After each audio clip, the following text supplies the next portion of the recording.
Welcome back to another video on the FV4005 project. Grab yourself a cup of tea and a packet of biscuits. This one's going to be quite a long one, as the Tank Museum has sent us this care package of a turret, a gun, tracks, oil and batteries, ready for assembly on what will be the world's biggest gun tank. That's the curve. You're going to make it.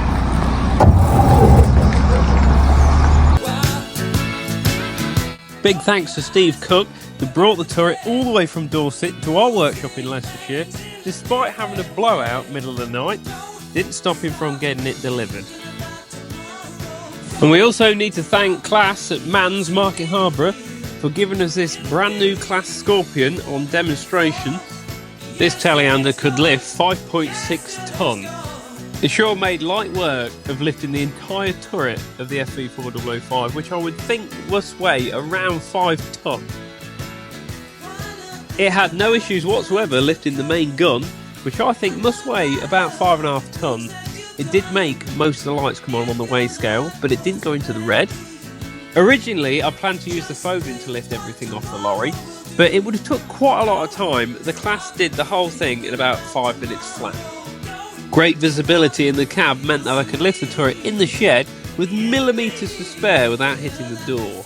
If anyone wishes to find out more about the Class, see the link in my description and arrange a demonstration yourself. So this is the exciting bit that everyone wanted to see, the 183mm gun that the Tank Museum have nicely sanded down, repainted, and made look very pretty. They've kept some original paint, which I think is quite nice, on the recuperators. Look how many recuperators there are. Many. Dampness, so when the gun fires, it creates so much recoil. And have a look here. This is the little tray, because the shells were so heavy. You'd load them onto that, the breech would go down, and then you slide them in. If you look here, gun 183mm, L4A1, number 1. This is the first and only, one and only. So yeah, this is the gun. It is extremely heavy. It will be a Foden job to fit it in the turret, which we will probably be doing last. It'll be the very last thing to go in. So it's fortunate that it's all ready to go. So thank you, Tank Museum. We'll show you the turret next. So you join us inside the turret of the FV4005, and the Tank Museum have done an amazing job of restoring it's all nice and pretty and clean in here. New turret floor that they're fitted. All the back of this, you probably didn't actually see much of this, but this has suffered really bad. So this part of the turret actually sits over the rear louvers, and the reason it's got holes in is to let airflow from inside the turret go into the engine bay, because this was basically blocking it. So having these holes in here allowed airflow into the engine, because it did run slightly hotter than an all Centurion would, but I just can't get over just how big it is. Look, it's crazy big. I've stood in the park turret at the back of the gun that we saw earlier, when it's fully lifted up would be down in this area here, so it's pretty full in here when the gun's in here. That's where you'd be pulling the shell off the wall here, putting it on that thing, and then shoving it in the breech. And it's quite interesting because we have got some of the original components still in there, and I'll show you now. We'll just blow this. So this is the original elevation gear here. Now it has got like a bicycle chain in there, which is original, and I think it's standard Centurion handle, which I have, hopefully in my spares. So my plan is to get all of this original elevation system working. That was basically a chain down to this drive here, and that would have had a universal joint, which then went to this here, and this is basically a worm wheel in here and like a big screw. And when the gun's in, this would be up like that, and then on the bottom of the gun there's like this great big piece of thread that goes down into that. It's quite simple. You turn the handle, that turns that, which turns the wheel, which operates a screw, which then brings the gun up and down. Dead simple. We'll do a video taking that to pieces. I don't think there'll be anything particularly wrong with that, and I'm sure we can remake a shaft for that as well.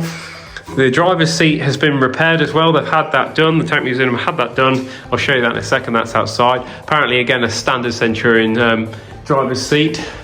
But yeah, when I last came in here, it was very scabby, and it does look fantastic. The sliding hatch at the back is still being remanufactured. Some of the rails still need doing that. That was suffered quite badly, but that is all in hand. So yeah, let's show you outside. Right, so these are the trunnions that the massive great gun sits in. So these lovely bits of, I'm guessing, of brass. They're in fantastic condition. And this great big pleats, bolts over the top. These lovely old-fashioned original bolts. I think they had to replace one or two for some nice new ones. So basically, if you look in there, you can see. So you'll have the bronze bushing, or brass, whatever it is, and then the gun will sit in that, and then these clamps go over the top, which hold it in place. That nice little grease nipple on them as well, keep it pivoted. So that's all good. What else? Oh yeah, the ground spade. If you look over here, it's all been painted now. It's going to get painted a couple more times because there's things we've got to weld to it, the bits that hold it up. That is almost ready for fitting, and we did some welding with that earlier. Look at that. Big barn door. How many tanks have a full-size door on the back of them? That's definitely the best bit. Right, we'll show you what we did over here. Right, so we're going to have a go. The plasma cutting, gouging these massive stainless welds off that the oxyacetylene will not touch.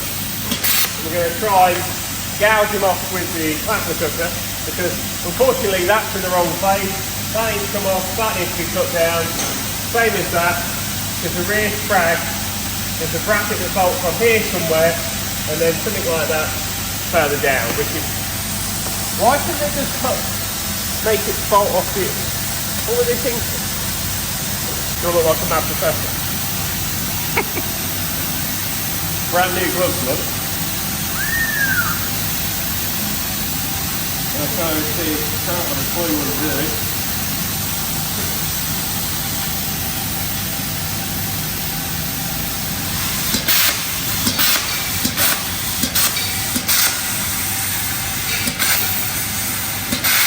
Sadly, however, the 13 amp electric sockets in my workshop were just not up to working the plasma cutter. So I called in the big guns, and a good friend of mine lent me his 110 kVA generator and his welder and his plasma cutter.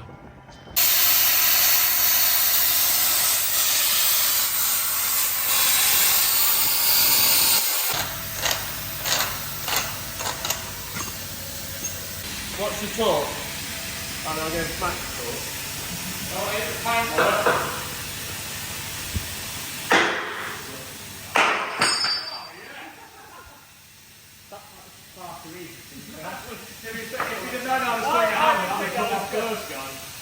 That would have took so long with the grinder, wouldn't it?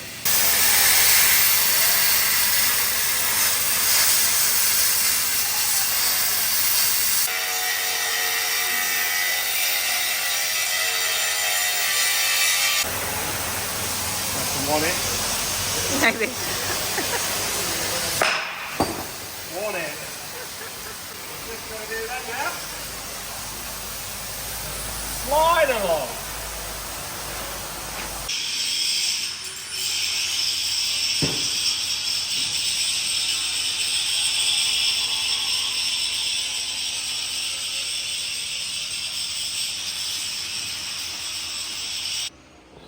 With the welds removed, it was time for me and Adrian to set up the brackets and tack weld them on, ready for sorting the bosses and the measurements and lining up. These brackets will eventually hold the gun spade itself, so they need to be absolutely spot on. Turn that so it fits true, because it will be running on that, so it will be true with the ball. Yeah. Tack this to that, and then we know when we put them back on with a pin through, everything should sit where it should sit.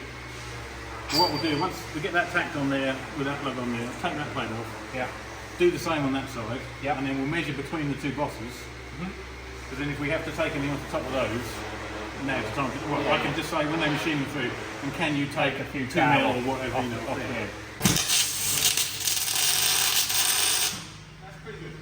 And like every aspect with tanks, everything's heavy, so jacks are always needed.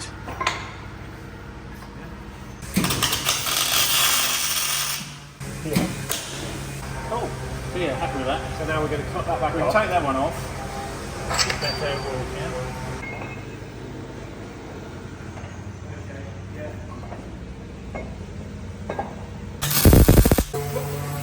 Exactly halfway between 58 and 362, so that's 58 and 732. And you're happy with that? That will go in there, slip in there beautifully. Oh! As long as it's the same all wash. Yeah, let's check the back edge. Yeah. Yeah, so it's only 58 there. So they have Yawed a bit. twisted a bit. Yeah, probably that one because that is away here. Yeah. But that's something we can address when we're welding it Yeah, on. I think when we come to fit it, we'll be bored. If it needs to just have a bit shaved off it, It's not a problem. no. Look at that. As it sits there now, normally, yeah, correct. Beautiful job.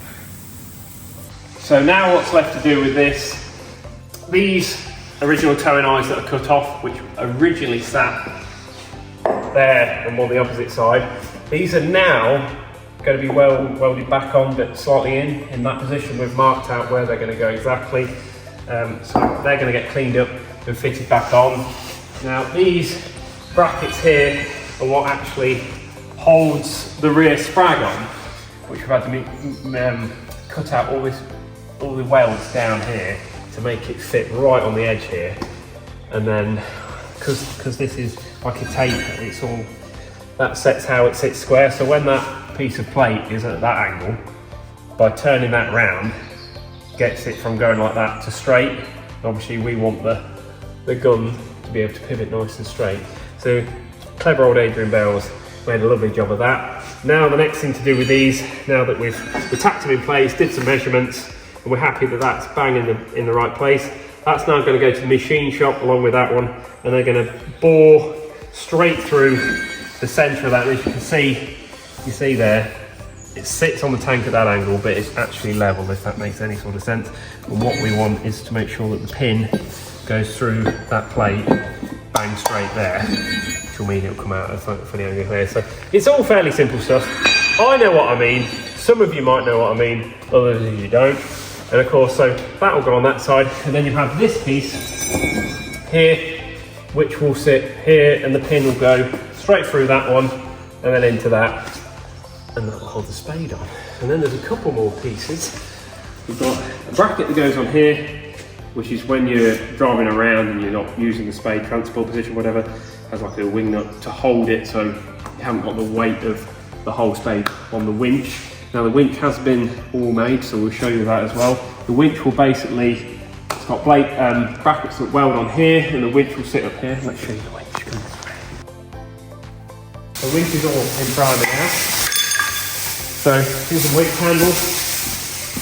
Now this winch is actually the original winch, how it would have been. Some parts have been remanufactured, but the drum and the worm drive, that's all original handle, I believe has been remade.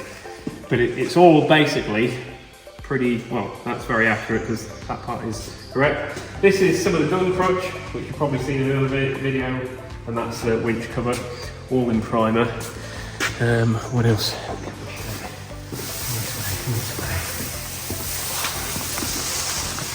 So here are the brackets that go on the back to hold the winch on. They're all painted and nice. These brackets here are yet to weld on there, what hold the anchor up.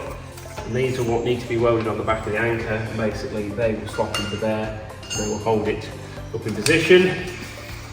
That's to do with the winch. This is the gunner's seat that's been, the Tank Museum have had all nicely refurbed. So that's cool. And there will be a base seat that's just been reinforced at the moment. And then again, this is more of the gun crutch system here that's all finished painting. And there's the bits that we've got to weld on, which is something we'll be doing probably in the next video. All of this lot, I'll show you. welds on like this. That gives you some sort of idea.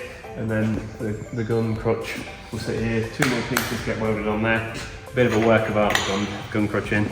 The gun crutches rather. And we better show you what we've been doing in the engine bay. So this is the start motor for the Centurion FV4005.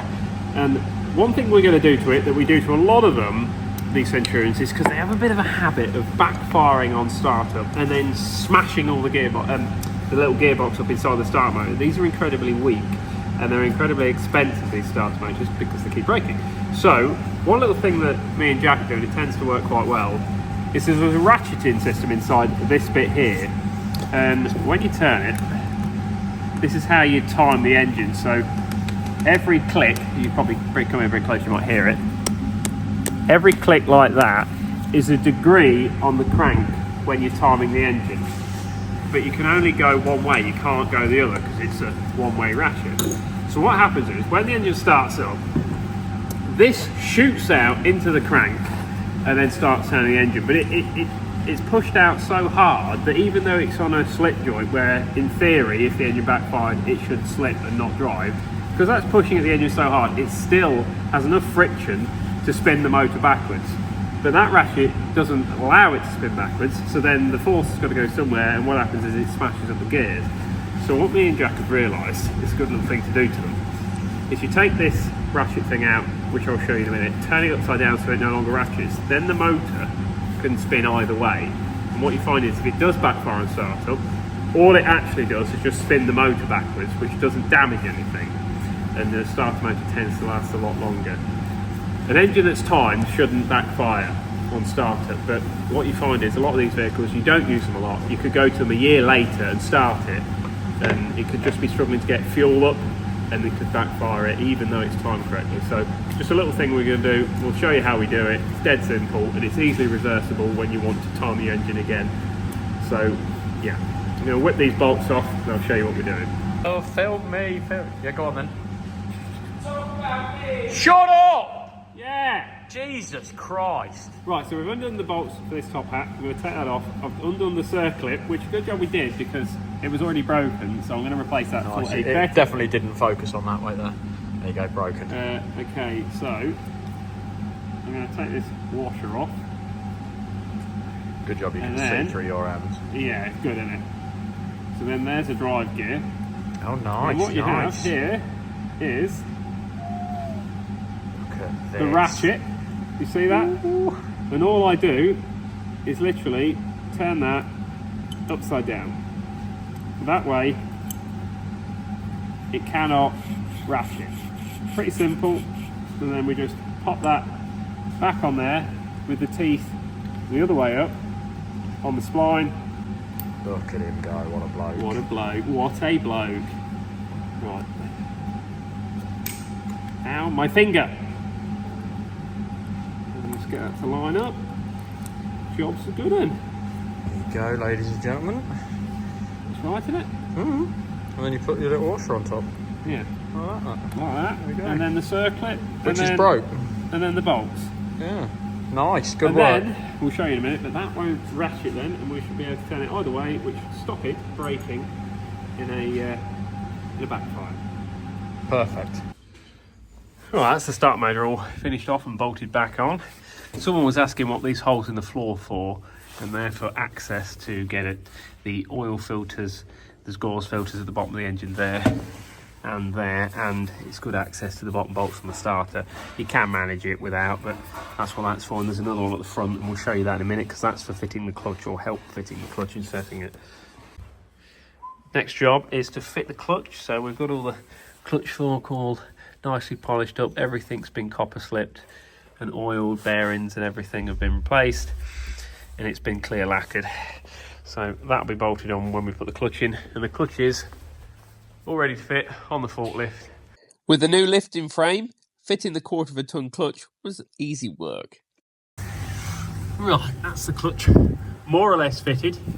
So what I've got to do now is bolt up the seal. These little bolts down here go all the way around there, and then I've got to get the clutch fork in line and bolt that to there. And then the clutch is basically in and done. It's probably hard to see what's going on here, but we've now got the clutch fork assembly bolted onto the water rail either side, and you can see when you press the clutch, this arm will push forward onto this thrust bearing, and then pushes onto the fingers, and then opens the clutch up to brake the drive. Cool.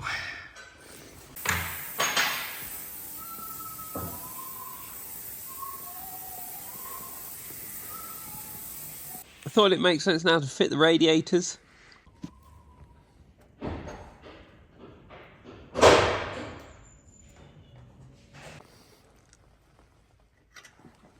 After the radiators was the air cleaners.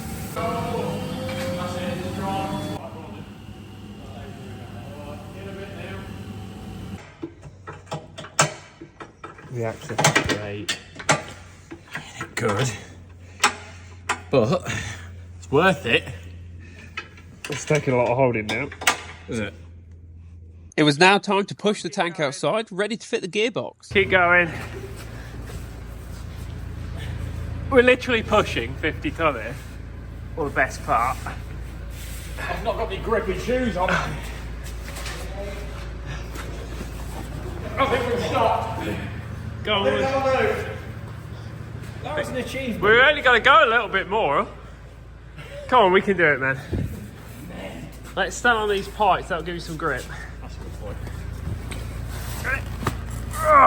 It's going. I reckon that about do, isn't it?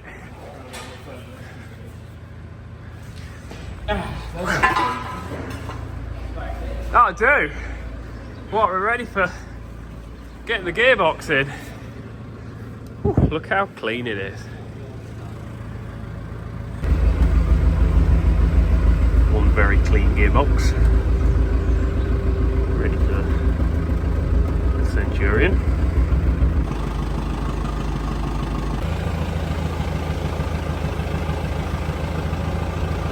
A little bit further.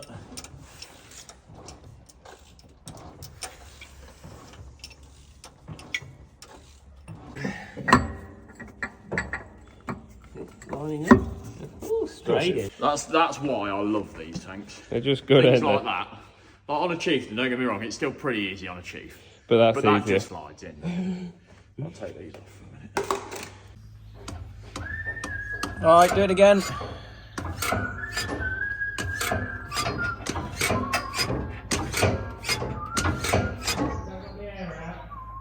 Yeah, but keep bleeding it. Bleed the system. What's that bit of kit Matt Armstrong uses?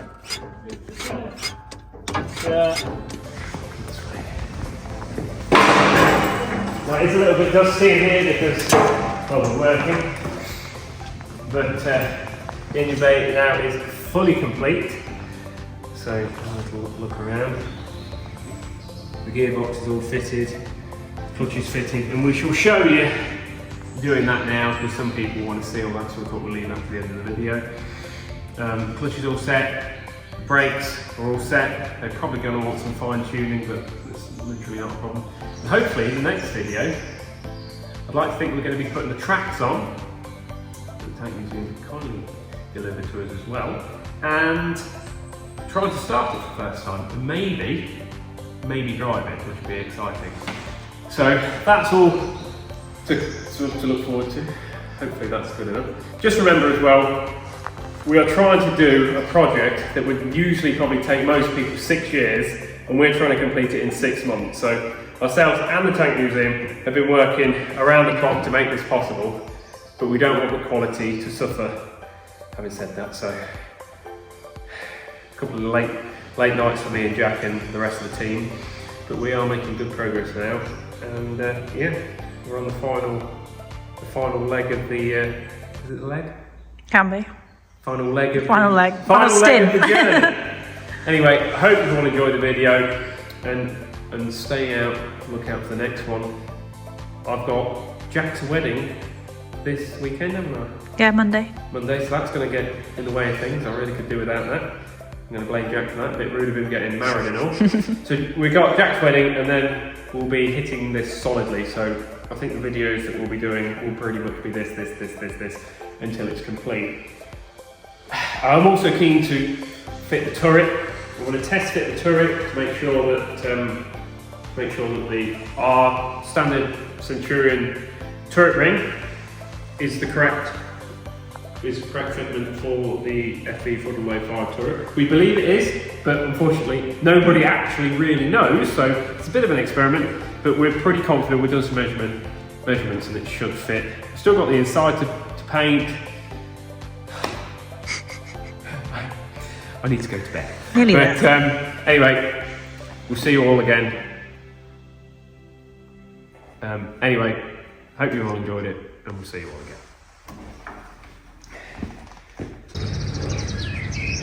So apparently, when they looked down the barrel, they found a house brick, and one of the little rollers, which was actually the roller for the top of the turret, and it was actually the best condition. So from the one that they found inside the barrel randomly, we were able to produce another 3 for the sliding catch on the turret, which we will show you.